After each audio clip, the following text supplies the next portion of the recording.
I hope you're all fine. Today we're going to start with a new lesson of EVS Part 2 Evolution. These are the three main points for the lesson.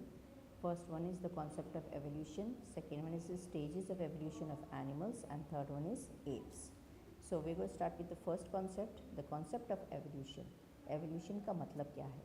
The word evolution is generally understood to mean gradual and continuous change. Evolution का मतलब क्या है? यानी कि कितनी उसमें बदलाव आ जाती है और बदलाव कंटिन्यूस रहता है वो. Evolution in the plant and animal world can be explained in the following manner. इस तरह से हम प्लांट्स और एनिमल्स में जो है, एनिमल के किंगडम में जो है, वर्ल्ड में है, जो हम बता सकते हैं कि किस तरह से एवोल्यूशन आ गया. In the process of survival by adapting to environmental changes, certain internal physical changes occur in some animals of a species. तो इस प्रोसेस में, ज़िंदा रहने के प्रोसेस में जो है, इन्वायरमेंटल चेंजेस में बहुत अडेप्टेशन हो गई, यानी कि बदलाव हो गई. वो उस जिस जगह पे वो रहते थे वो उसकी आदत उनको पड़ गई थी. तो और फिर उसकी वजह से जो है उनके इंटरनल फिजिकल चेंजेस भी हो गए उस जानवर की स्पीशीज़, जिस स्पीशीज़ के जानवर थे उनके अंदर.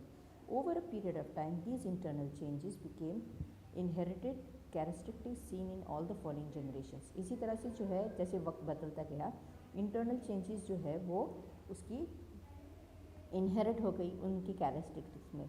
मतलब उनके अंदर पूर्वजों से फिर वो उनमें बदलाव होते चले गए. Thus a new species with characteristics different from the original में बी क्रिएटेड. तो इसी तरह से नई स्पीशीज़ जो है उनकी कैरेक्टरिस्टिक्स की वजह से अलग अलग जो है ओरिजिनल पैदा होते गए. Such a species is as usually more evolved than the original one. जो ओरिजिनल थे उससे भी वो ज़्यादा इवॉल्व हो चुके थे, मतलब उनमें बदलाव बहुत ज़्यादा आ चुका था.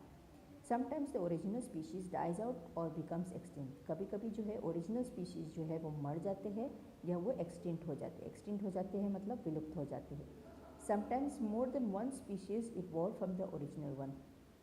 या हम कह सकते हैं कि एक स्पीशीज़ से जो है उसमें से दूसरा ओरिजिनल स्पीशीज़ में से अलग स्पीशीज़ निकल सकता है. The first scientist to give us systematic explanation of the concept of evolution was Charles Darwin. तो फर्स्ट साइंटिस्ट जो जिनका नाम चार्ल्स डार्विन थे, उन्होंने ये इस सिस्टमैटिक एक्सप्लेनेशन हमको बता दिया था, कि कॉन्सेप्ट में बता दिया कि एवोल्यूशन किस तरह से हो जाती है. Species which are capable of adapting to environmental change